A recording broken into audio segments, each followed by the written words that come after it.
No, you don't.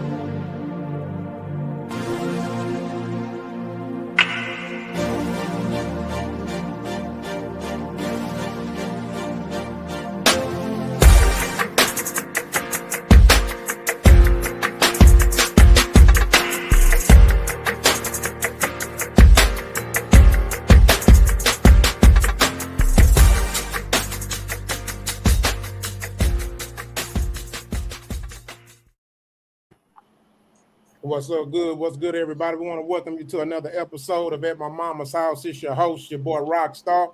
And as usual, I come to you humbly out of respect for life and life itself. We got a few guests on the panel. Some are new to our channel.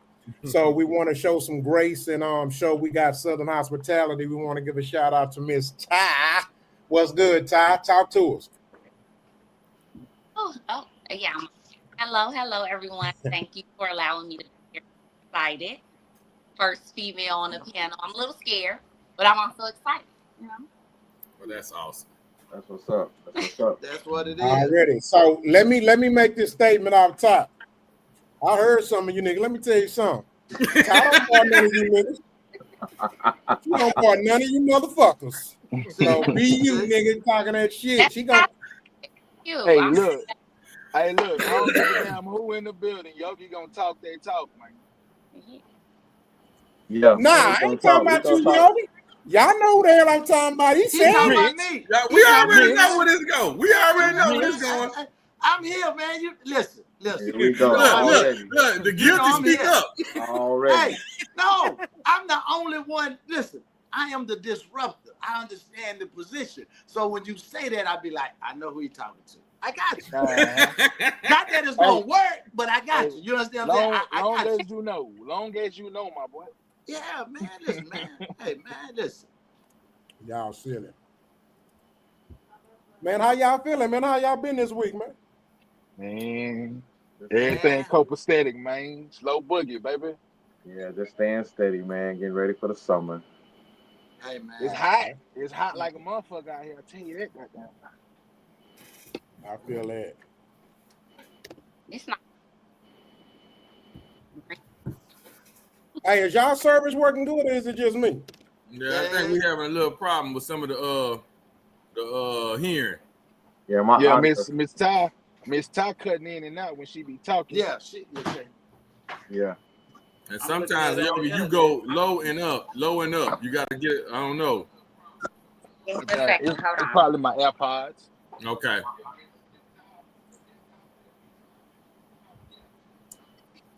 Hello? Yeah, baby. Yeah, Okay, can you hear me better? Yeah, we can hear now. Okay. Yeah. Perfect. Ty, what city you out of? So I'm originally from Chicago, but I just recently moved to Indiana. Oh, okay. Indiana, Midwest okay. in the building. That's what's up. They balling out Hey, there too. the Midwest got some pretty girls. Oh, well, thank you. I think so too. You know. I Y'all agree. do. I agree. But you know what? I lived in Chicago twice, right? And I did a lot of shows out there. You know what they used to tell me? What? They used to tell me Midwest men ugly. I don't know about that. I can't tell you anything else for that. Everybody you in the South? Y'all all from the South? Pretty much. Most on this panel. Yeah. On this panel, we be having people from everywhere, though. Yeah. Okay. So let me ask you this. Mm-hmm. Why do you rate Southern men? You know what? To be honest, I've never dated a Southern man. Well, from the outside looking in. From the outside looking in, I've only heard good things about Southern men. So, yeah, I would rate y'all high. I see you open doors and that's good. Gentlemen. Yeah, Southern hospitality at its finest. You hear me?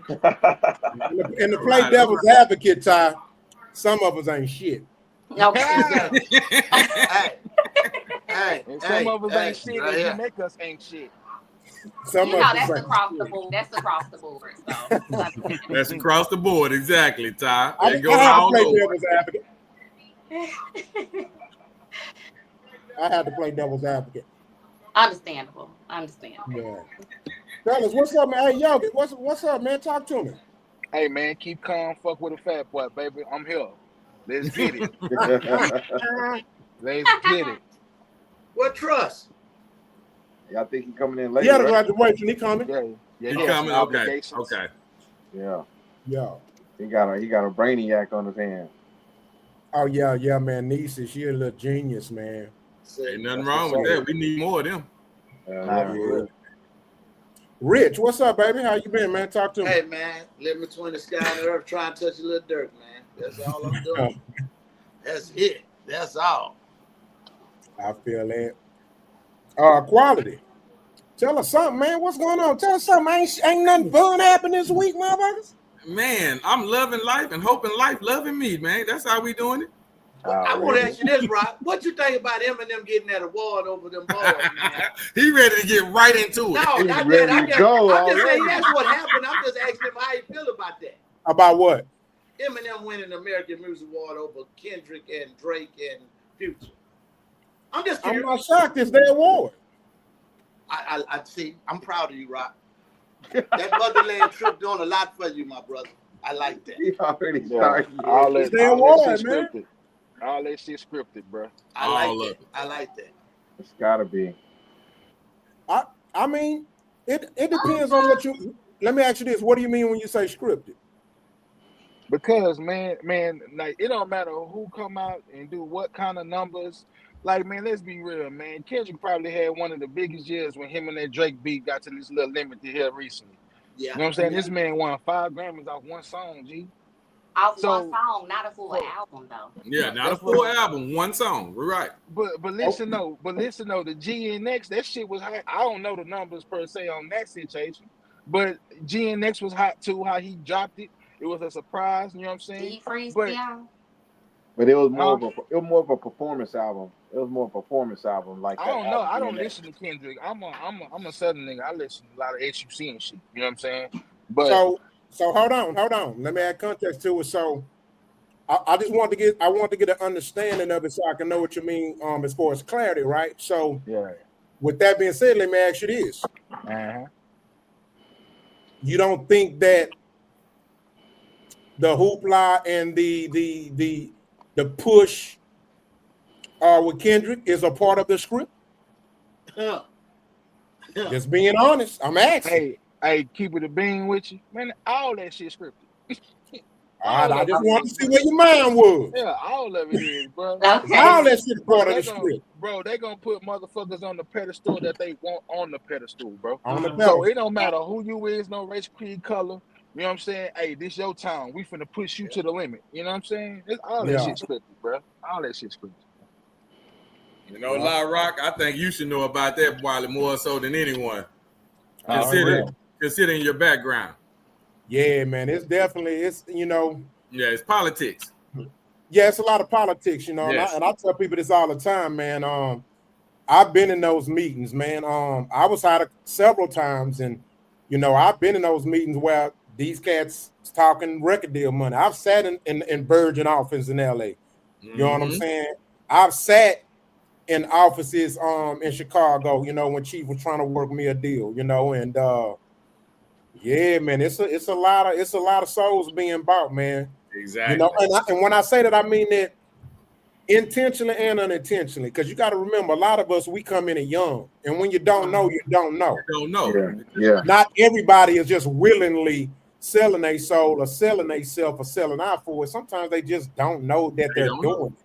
And by the time they realize that shit, they already been bought. You know what I'm saying? So can I say something on that though? Yeah. So I got a little brother, man.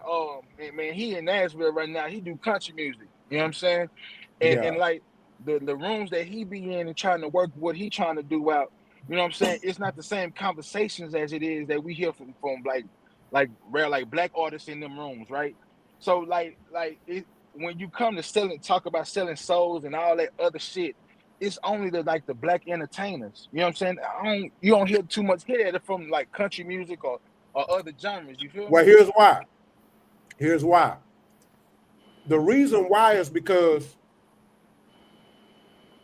when it comes to non-black artists, they have better representation. Mm-hmm. You see what I'm saying?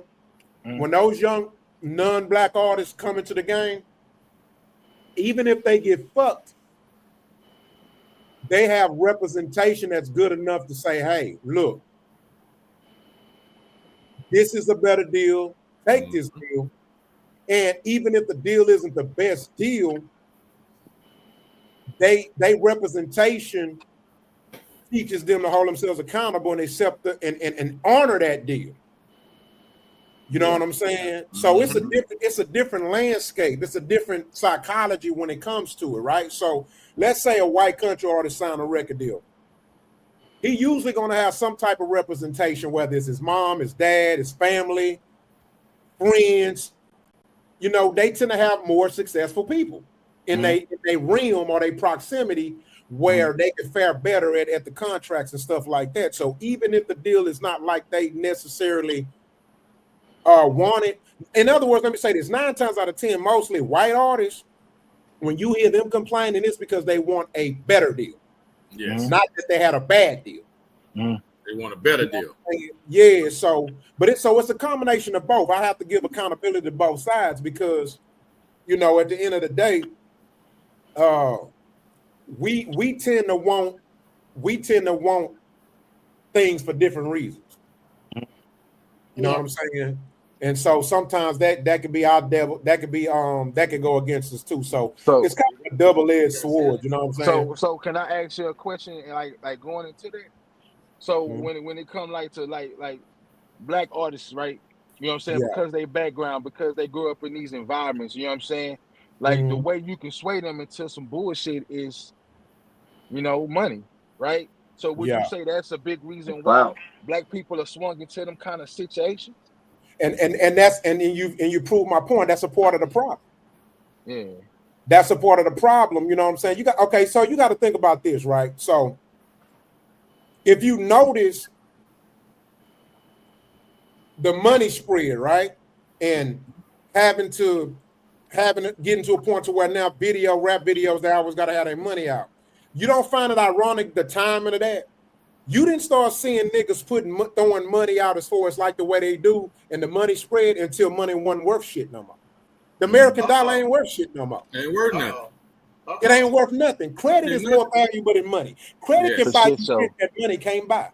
The shit show. So credit can give you something that you ain't even got to have money for. You ain't got to have money for. You ain't got to have money for it. It just goes to show you just how behind we can be on the curve. You know what I'm saying? I mean, but we started off behind, so. Say it again. We started off behind the curve. Exactly. It's like comparing apples to oranges, right? Like when you're talking about other cultures, even when it comes to the music industry or any industry at all, they usually have some form of nepotism there, right? Like, so they already have family, they already have history, they have the knowledge, the research. And that's my point. We usually do not have any of those things, and that's just how the system is built, right? But it comes down to us educating ourselves now and understanding the difference in things. And that's the biggest problem when it comes to our younger people, especially when they go to the music industry, because we have so much access to information that people can be educating them. But instead of doing that, they would rather, you know, take advantage of their ignorance and and use them out until they can't use them anymore. And we allow them to do so that we can get, like Rick was saying, money, you know? I'm sorry. No, you're good, and you're exactly right. So my point to that, and to add to that, is this: what makes it a problem now, where we have to hold ourselves accountable as far as our culture, is that we know better now. The Master P's, the Suge Knights, the Irv Gottis, you know what I mean, the Jay Princes, the Ice Cubes. I mean, the Master P's. I mean, I can go on and on and on. The TIs. We showed them that, hey, we cracked the code, but yet and still they still I want to be signed. So it's a crazy thing. It's a crazy thing, but nevertheless, you know, it is what it is. You know what I'm saying? As long as you got some niggas out here starving, they gonna do it. Yeah, they gonna take whatever. They're gonna be like, money is the ruler of all evil. We all know it. You say what? Money is the ruler of all evil. Well, I don't agree with that, but you know. Shit. No. Especially in our culture. Money ain't the root of all evil. People with the money are the root behind all evil. Ignorance is the root of all evil. Yeah, because let me tell you something. If you lay some money down, that money can't harm nobody. But you put it in the hands of the wrong person, that money can kill millions. Mm-hmm. That's true. That's true. You know, remember, money is only as valuable as the person that values it. Mm-hmm. And that's one of the reasons why I couldn't be bought. And so you got to think about this, right? So I was with Rap a lot, right? And so, and I can say to a fair advantage, I had family members. I have my aunt Cookie, rest her soul. She was in the meetings with the dealings with my auntie. She was a teacher. She brought when my grandmother died. I ended up staying with her, and she was there. My dad came to a couple of the meetings. So even though they wasn't lawyers, people respect and they give a certain amount of grace, and they're really careful of how they use their tactics or how they come at you when they see you have people that value you and care about your well-being. Yep. So the deal I signed for me was a good deal. But check this out. One of the differences between me and some of those other artists, and I can safely say I had a father in my life, is, you know what my father taught me? The men in my life taught me, you honor what you accept. You honor what you agree to. Mm-hmm. Even if you don't like it, you got to be a man about this shit. You okayed that shit, nigga, man up. Yeah, stand on all 10, brother. Stand on your shit. Mm-hmm. You know what I'm saying? And so, but you got these old single mama ass and over emotional ass niggas. They feelings change, like the damn temperature. Oh, I don't like this deal, nigga. You signed. Accept the deal, honor the deal, and then you make a better decision once that deal over. That's called mature man shit. You know what I'm saying? Mm-hmm. And so, you know, but you know, when you got all these sissies in the game swaying they straight men and shit, that's what you get. There we go. Now you talking about this and different. Yep. Yeah, you know what I'm saying? I ain't lying. This generation got some of the most gayish heterosexual males I've ever seen in my life. Well, that's now we live in a society where it's okay. Yeah. It's always been a thing, but now they can live freely. So yeah. You know, to me, straight men that act sassy, them the trans. I call them trans men. Them the real trans men. For real. You know what I'm saying? All right, so we're finna go into the icebreaker, y'all. Give me just a second.